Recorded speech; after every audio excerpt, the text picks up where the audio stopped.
दोस्तों जय श्री राम।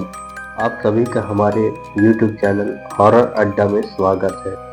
दोस्तों हमारे चैनल में मैं आप सभी को सच्ची डरावनी कहानियाँ सुनाऊंगा जो कि एक सच्ची घटनाओं पर आधारित होगी। तो आप हमारे वीडियो में बने रहिए और इस डरावनी कहानी का मजा लीजिए। दोस्तों हमारी आज की कहानी में पीजी नंबर 307 और जंगल के एक प्लेटफॉर्म के बारे में है। तो दिल थाम के बैठिए और एयरफोन लगाइए और लाइट बंद कर लीजिए और हमारी भूतिया कहानी का अनुभव करिए। चलिए चलते हैं अपनी कहानी की ओर।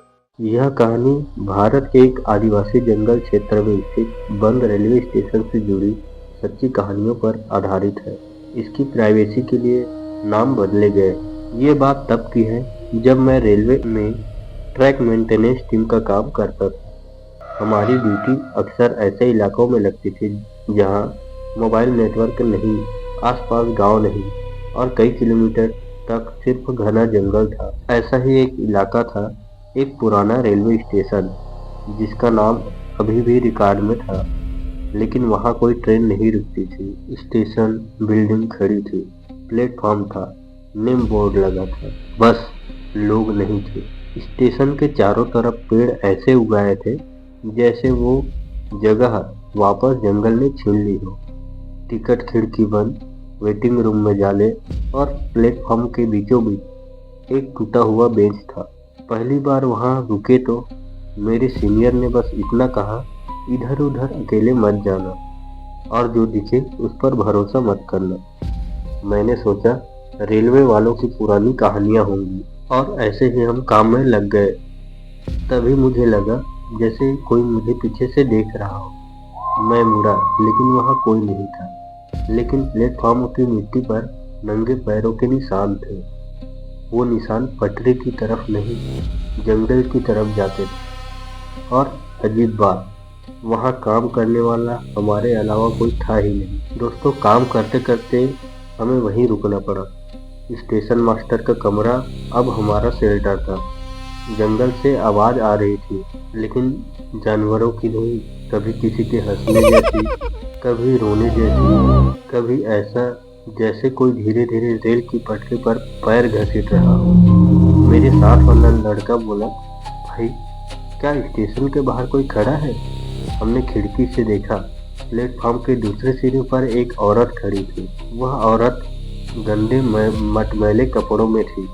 उसके बाल चेहरे पर गिरे हुए और वो हिल भी नहीं रहे थे, बस हमारी तरफ ही देख रही थी। मैंने आवाज दी, कौन है?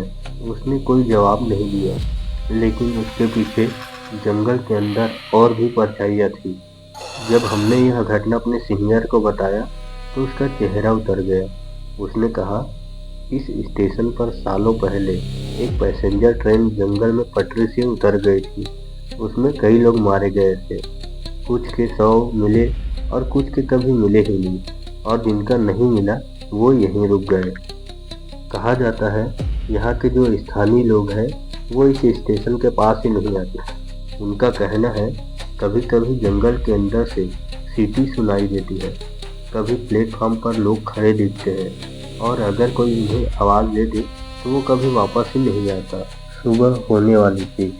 मैं अकेला बाहर निकला। प्लेटफॉर्म सुनसान था। अचानक पीछे से आवाज़ आई, ट्रेन आ गई है। जब मैं पलटा तो वो वही औरत थी, लेकिन अब उसका चेहरा दिख रहा था। आंख बिल्कुल काले गड्ढे थे, मुंह खुला, और आवाज़ आई मानो कई लोग एक साथ बोल रहे हों। उसने पटरी की तरफ इशारा किया। वहाँ कई लोग खड़े थे, लेकिन सब चुप, सब बेजान। मैं दौड़ने लगा। पीछे से आवाज आई, अगली बार उतरना मत। उसके बाद इस घटना के बाद मुझे उस रूट से हटा दिया गया। आज भी वो स्टेशन रिकॉर्ड में है, लेकिन कोई ट्रेन वहाँ रुकती नहीं। ड्राइवर कहते हैं वहाँ प्लेटफॉर्म पर लोग दिखते हैं, लेकिन अगर ट्रेन रुकी तो लौटने वाला ड्राइवर अकेला नहीं होता। दिल्ली के मुखर्जी नगर इलाके में एक पुरानी 4 मंजिला बिल्डिंग थी। बाहर से देखने में तो ये बिल्कुल नॉर्मल नीचे चाय की दुकान, सामने कोचिंग इंस्टीट्यूट और अंदर पीजी, जहां ज्यादातर यूपीएससी और एसएससी की तैयारी करने वाले लड़के रहते थे। इस पीजी का नाम था शिव शक्ति बॉयज पीजी। दोस्तों, इस पीजी में एक अजीब सी बात थी। तीसरी मंजिल का कमरा नंबर 307। कोई भी लड़का वहां 2 महीने से ज्यादा नहीं टिकता था। पीजी का मालिक जो शर्मा है, और उसको शर्मा अंकल कह के बुलाते थे, वो हर नए लड़के से यही कहते थे, बेटा बस थोड़ी सी हवा नहीं आती, बाकी सब ठीक है। लेकिन सच कुछ और था। उस पीजी में अमन नाम का एक लड़का आया। अमन बिहार से आया था। शांत, पढ़ाकू और डर जैसी चीजों पर विश्वास नहीं करता था। रेंट कम था, इसलिए उसने 307 ले लिया। पहली रात तो सब नॉर्मल थी, और जब दूसरी रात के जब 3:07 हुआ, तो अमन की नींद अचानक खुली। किसी ने उसका नाम लिया, अमन। वो उठकर बैठ गया, लेकिन कमरे में कोई नहीं था। जब उसने मोबाइल को देखा तो उसमें 3:07 हो रहे थे। उसने सोचा ये मेरा वहम होगा, और वापस से वो लेट गया। अगले दिन जब अमन अपनी पूरी दिन भर की काम निपटाने के बाद सोया, तो फिर वही 3:07 में दरवाजे से आवाज आई, अमन दरवाजा खोलो। उसका शरीर एकदम थम सा गया। दरवाजा अंदर से लॉक था। फिर अचानक दरवाजे के नीचे से गीले पैर के निशान अंदर की तरफ आते दिखे। अमन बहुत जोर से चिल्लाया और लाइट ऑन की, लेकिन तब तक सब गायब हो गया। सुबह उसने पास वाले कमरे के लड़के से पूछा। वो लड़का भी डर गया। भाई तुम 307 में हो क्या? पिछले साल एक लड़का रोहित उसी कमरे में मर गया। जैसे ही अमन ने रोहित के बारे में सुना, वह सन्न रह गया। रोहित एक कोचिंग स्टूडेंट रात भर पढ़ता था। एक रात सीसीटीवी में दिखा कि अमन अपने कमरे में किसी से बात कर रहा था, जबकि कमरे में कोई था ही नहीं। फिर अगली सुबह रोहित की लाश बाथरूम में उल्टी टंगी हुई मिली। पुलिस ने सुसाइड कहा, लेकिन पोस्टमार्टम में एक अजीब सी बात थी। उसकी गर्दन पर उंगलियों के निशान थे। रोहित की इस कहानी को सुनकर अमन ने पीजी छोड़ने का सोचा, लेकिन ठीक उसी रात फिर 3:07 में इस बार आवाज बिल्कुल उसके कान के पास, अमन तुम भी रोहित की तरह भाग नहीं पाओगे। अमन ने दर्पण की तरफ देखा।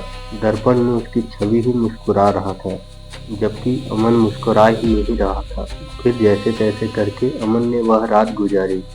फिर दूसरे दिन अमन बहुत परेशानी में था, बहुत टेंशन था, सहमा हुआ था। फिर उसी रात पूरे पीजी की बिजली चली गई। इमरजेंसी लाइट में अमन ने देखा दर्पण से कोई बाहर निकल रहा है, जिसका चेहरा जला हुआ, आंखें काली, और वह बोली, यह कमरा मेरा है।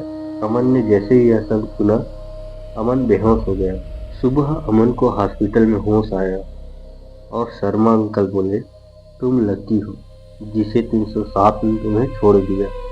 उस दिन के बाद कमरा नंबर 307 हमेशा के लिए बंद कर दिया गया। लेकिन रात 3:07 में आज भी उस कमरे से किसी के रोने की आवाज आती है। दोस्त, आज की इस वीडियो में बस इतना ही। अगली वीडियो में फिर हम आपके लिए बहुत ही भयानक हॉरर स्टोरी लाएंगे। दोस्तों, यदि आप हमारे चैनल पर नए हैं तो हमारे चैनल को सब्सक्राइब करें और वीडियो को लाइक और शेयर जरूर करें।